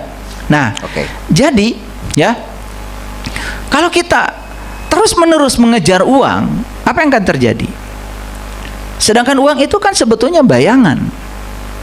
Bayangan. Sama dengan mengejar bayangan. Dan tidak ada orang yang bisa menangkap bayangan. Harusnya kan bayangan mengejar kita. Yes. Kalau bayangan yang mengejar kita, berarti arah kita harus dirubah. Jangan menjauhi cahaya, tapi mendekati cahaya. Siapapun yang dekat pada sumber cahaya pasti akan diikuti oleh bayangan. Tapi siapa yang menjauhi sumber cahaya, pasti dia akan mengejar-ngejar bayangan. Nah, sumber cahaya, sumber energi, sumber frekuensi, sumber vibrasi, kekuatan positif yang paling dahsyat di semesta ini adalah Tuhan. Allah. Terserah menyebutnya mau apa. Nah, itu sebabnya ya, kalau kita ingin dirindukan oleh berkah tadi, maka kita harus punya kesadaran kaya. Kesadaran kaya berarti kita tidak bermental miskin. Ya. Contoh, yang punya kesadaran kaya nih, kalau beli bensin nggak beli yang subsidi. Ya. Nggak harus di barcode dulu ya. Harus dilihat-lihat nomornya. Aduh, memalukan. Dicek ini resmi apa tidak. Kesadaran kaya berarti kita ya tidak memiliki mental miskin. Tidak pengen gratisan. Yang pengen gratisan itu sudah mental miskin itu. Kesadaran kayanya tidak ada. Makanya kalau dia pergi ke pasar, muter-muter itu, cari yang harganya paling murah. Ya, yang tulisannya 50%. Ya, 50%. Nah, ya. Jadi selalu mencari versi termurah. Bukan versi yang terbaik. Padahal sebetulnya sederhana kuncinya. Kalau kita tidak berpikir mahal dan berpikir kebeli, pasti kebeli. Tapi kalau kita berpikir mahal, itu sudah menyatakan bahwa saya tidak bisa beli. Ini energi bukan? Ya. Energi. Nah, kita pun harus punya hubungan yang sehat dengan uang dan harta. Kalau Kang Yudi mengatakan, wah uang itu penghambat spiritual, berarti uang akan jadi penghambat. Tapi kalau Kang Yudi, uang itu adalah alat untuk meningkatkan kualitas spiritual saya, dia akan hadir menjadi alat. Mendukung ya. Coba, banyak gak orang yang mempunyai paradigma bahwa uang dan harta itu dianggap sebagai penghalang spiritual? Apalagi orang kaya itu tidak akan masuk surga. Ada nggak keyakinan seperti itu? Itu. Makanya minta sumbangan terus. Nah, berbagi dan memberi itu energi. Asal ketika berbagi dan memberi, kita melepaskan diri dari segala harapan untuk mendapatkan balasan. Karena siapapun yang sodakoh dengan berharap dilipat gandakan, itu sudah pasti akan bangkrut. Karena sudah ada transaksi dengan semesta. Nah, tentu saja ya, menangkap peluang baru, belajar ilmu baru, itu juga tergantung pada frekuensi. Tadi dibilang kan, orang yang rajin berdoa ya, kemudian dia rutin, ternyata bisa menimbulkan sikap yang optimis. Orang optimis itu kalau ada peluang ya senang, sesulit apapun. Itu adalah kesempatan, dan dia selalu belajar hal baru.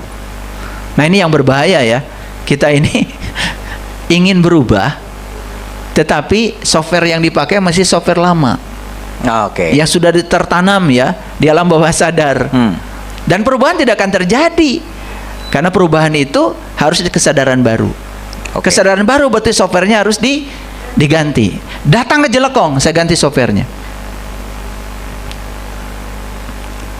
Dan yang terakhir, bersyukur dan memancarkan energi positif terus menerus. Itu jawaban untuk itu. Oke, ayah kejawab ya. Oke, tepuk tangan, mangga. Jadi tetap ya, uang kesannya materi, kesannya selama ini tanda kutip jauh dari spiritual. Tapi kalau misalkan kita baca atau kita lihat secara bijaksana, itu nyambung dengan energi, frekuensi, vibrasi. Dengan ketuhanan pun ternyata apapun nyambung karena semua berakal dari itu. Oke, keren sekali ayah, dan terjawab pertanyaan dari sahabat kita yang di TikTok. Saya kasih kesempatan, ada satu orang mungkin. Mangga Bapak, silakan. Ya, silakan.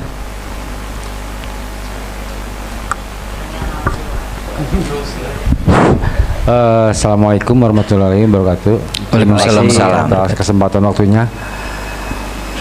Gini ya, saya mau bertanya. Ketika kita berdoa itu, walaupun kita seusuh mungkin sedikit suka ada keraguan, mungkin itu ego atau enggak tahu apa itu, dia itu membilangin kayak nggak mungkin gitu. Suka ada itu ketika walaupun kita seusuh mungkin itu.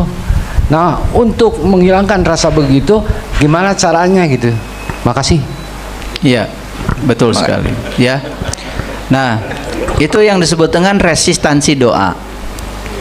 Resistansi doa itu ya, kita sudah mengimajinasikan yang kita mau, bahkan kita sudah merasakan seolah-olah yang kita mau itu sudah terjadi betul-betul, bahkan sudah mensyukuri seolah-olah itu sudah terjadi.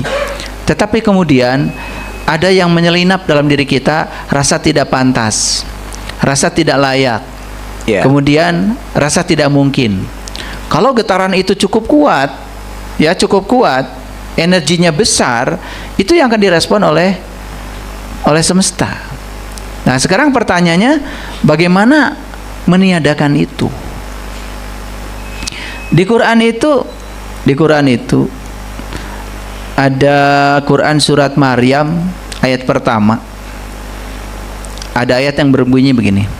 Kaf ha ya ain shad. Pada hafal. Ya. Jadi kaf ha ya ain shad. Itu kalau ditanya orang yang tidak tahu, pasti jawabannya hanya Allah yang tahu. Padahal hanya dia yang tidak tahu. Cuman yang paling gampang kan tempuhkan we ka Allah. Itu ya. Padahal itu kan petunjuk, betul nggak? Iya. Nah, jadi kaf itu artinya kafah. Kafah itu artinya apa? Ya. Kalau memang sudah berdoa kan tadi falyastajibuli wal yu'minu bi. Ya. Ya. Udah percayakan pada aku seluruhnya. Maka saya dulu pernah lagi mengalami kejatuhan luar biasa. Saya dikasih doa begini. Allahumma lakal hamdu wa ilaikal mustaka wa antal musta'an. Segala puji hanya milikmu ya Allah. Aku serahkan segala urusanku kepadamu, karena Kaulah satu-satunya penolongku. Tapi saya tidak membacanya berulang kali. Saya hanya menguatkan itu menjadi energi dalam diri saya. Dan ternyata luar biasa. Saya mengalami kebangkitan yang luar biasa. Kaf. Aha. Ha itu hidayah, petunjuk. Kalau kita mempercayakan segala sesuatu kepada Allah, pasti akan datang jalan-jalannya. Sehingga yang menyelinap tadi itu, ya, rasa tidak layak, rasa tidak pantas. Jadi seolah-olah kita itu ingin sesuatu tapi tidak menyediakan wadahnya lah, kira-kira begitu. Betul nggak? Ya, betul. Nah, itu wadahnya itu diperluas dengan itu. Kaf, ha, ya. Ya itu yakin, nggak usah ada keraguan. Ya. Kaf ha ya ain. Apa itu? Ilmu. Dan ilmu yang sebenarnya itu bukan datang dari luar. Ilmu yang datang dari pengalaman kita sendiri. Shod. Benarkan pikirmu, benarkan ucapmu, benarkan lakumu. Selaraskan. Itu energinya jadi kuat. Dipol-dipol magnet dalam tubuh kita akan selaras, akan bersejajar, dan itu akan membangun medan magnet yang sangat kuat untuk menarik yang kita inginkan. Oke. Itu di surat Maryam itu. Ya, ayat pertama. Sering membacakan Ibu Bapak? Sering. Kaf ha ya ain syad. Shadaqallahul adzim. Iya. Iya. Padahal itu ada energinya ya, bacaan itu tentu saja. Ya, semuanya energi. Itu Bapak, jadi kejawab ya. Jadi harus yakin, percayakan kepada Allah sepenuhnya. Di Qur'annya seperti itu. Katanya tanda kutip, doanya Bapak masih meminta, oke, no problem, meminta kepada yang maha, tapi masih ada keraguan. Nah, itu yang kita hindari. Oke, siap. Keren Ayah. Masih ada satu pertanyaan lagi mungkin? Silakan, silakan. Mas, mangga. Pak Pri, silakan. Pak Pri, silakan. Mic-nya silakan dibantu.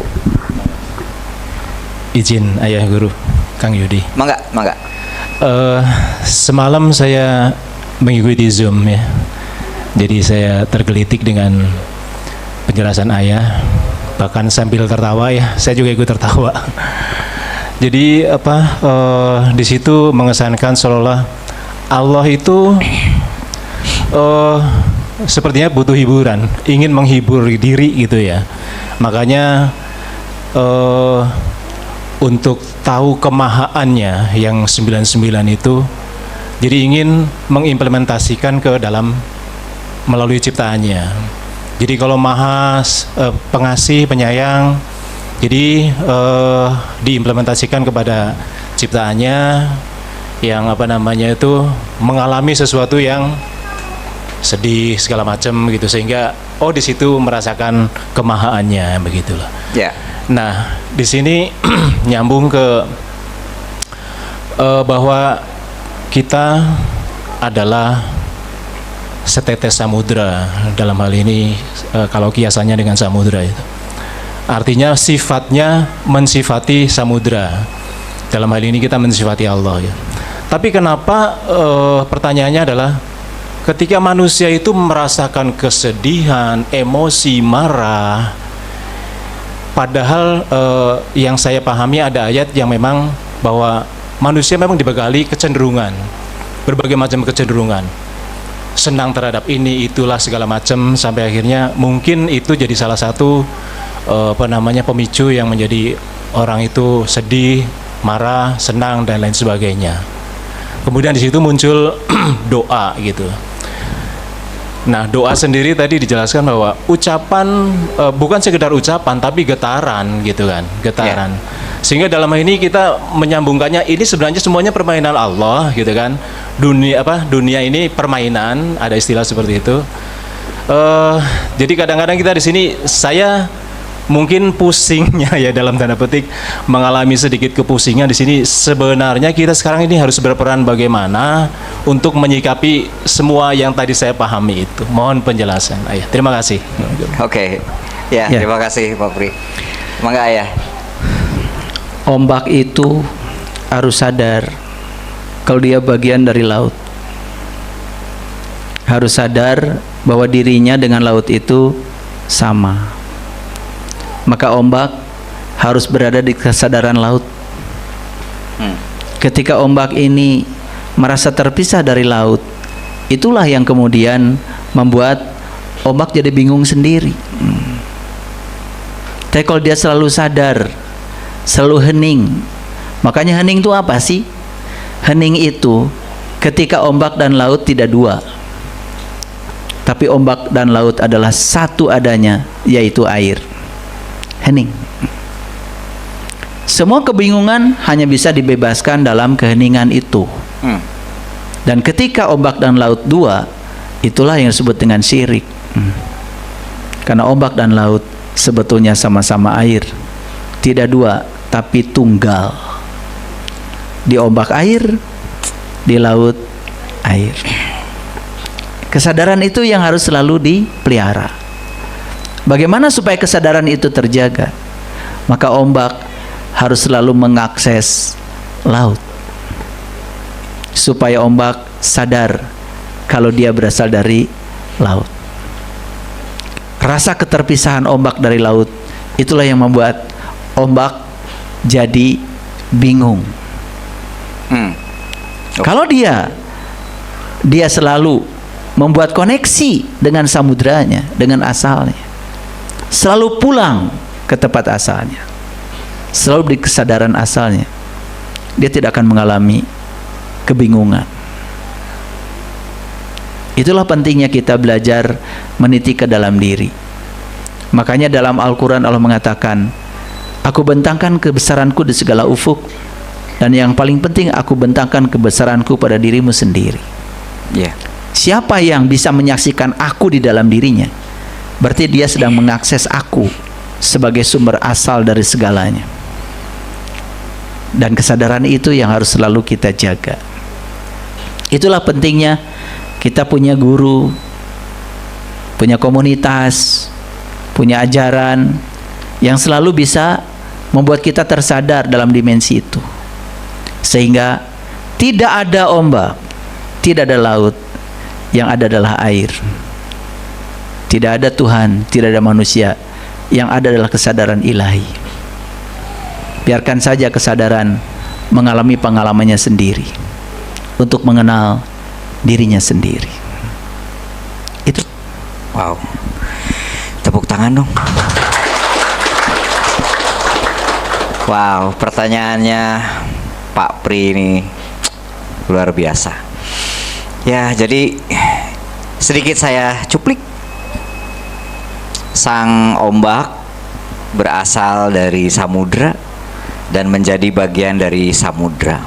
Saat sang ombak eling bahwa dia adalah bagian dari samudra, itulah sesungguhnya yang disebut dengan hening. Hening bukan berarti tiada suara, hening bukan berarti tiada keriuhan. Tapi hening di sini itu akan kita bahas kapan lagi ya kan? Lain waktu kita bahas lagi. Seru tuh pas bagian hening.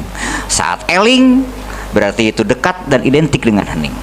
Apa itu hening? Nanti nyambung ke henung dan ke heneng ya. Itu pembahasan lain kali ya di ngariksa selanjutnya. Oke, sebelum closing statement, karena kita udah hampir 2 jam diskusi, ayah guru udah hampir 2 jam berbicara. Pertanyaan saya dan pertanyaan khas saya mungkin ya, ayah bunda mohon dimaklum ya, pertanyaan khas saya selalu adalah, apa parameter bahwa doa kita itu terkabul atau tidak? Kalaupun itu terkabul semua, apakah sekarang ini sedang dikabulkan atau sekarang belum, mungkin besok? Itu ada parameternya kah dari semesta untuk si yang berdoa?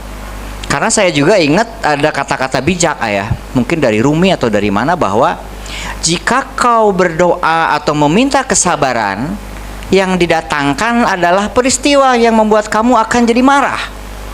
Kok jadi kebalikan yang dihadirkan oleh semesta? Nah, hal itu seperti apa ya, Mangga? Ya. Apa parameter doa dikabul? Satu kata, realitas kita. Dan semua yang terjadi dalam kehidupan kita, itulah pengkabulan dari doa kita. Itu aja. Jadi inilah yang terjadi, inilah realita, inilah doa yang terbaik dari Tuhan. Ya. Semua realitas yang terjadi dalam kehidupan kita, itu yang kita mau. Dan tidak ada realitas yang tidak diundang oleh kita. Cuman ada yang disadari, ada yang tidak disadari. Jangan-jangan yang tidak disadari, yang diundang oleh alam bawah sadar kita, jauh lebih kencang energinya, sehingga realitas itu yang ada. Dan realitas yang terjadi, itulah pengkabulan doa. Oke. Itu doa yang sebenarnya. Dan kenapa realitas ini bukan yang saya mau? Kata siapa? Kata Allah, itu yang kamu mau, tetapi kamu tidak menyadarinya. Itu yang kamu getarkan ya. Itu yang kamu getarkan. Itu yang kamu pancarkan kepadaku, tapi kamu tidak menyadarinya. Karena itu diulang-ulang di alam bawah sadar, di long term memory kita. Dan itu sudah ada. Getaran itu memancar terus, dan itu yang menjadi realitas. Jadi sebetulnya ya, doa itu semuanya dikabul. Dan apa bukti doa dikabul? Realitasmu. Apapun yang terjadi dalam hidupmu, itu doamu. Cuman ada yang disadari, ada yang tidak disadari. Munculnya tidak dikabulkan doa karena kamu tidak menyadari apa yang tidak disadari. Dan itu sudah menjadi realitas. Berarti bodohlah saya jika saya lupa akan bersyukur setiap saat. Ya, betul sekali. Oke. Masih ada closing statement yang mau disampaikan, Ayah? Mangga. Saya kira hari ini kita sudah berbicara sesuatu yang akan mengubah cara pandang kita terhadap kehidupan. Tidak ada artinya ilmu kalau tidak dipraktekkan. Ilmu itu bukan untuk dikumpulkan sehingga kita menjadi orang yang banyak ilmu, tapi jadilah orang yang banyak pengalaman. Hidup bukan soal pencapaian, tapi hidup adalah soal kehadiran, soal kesadaran.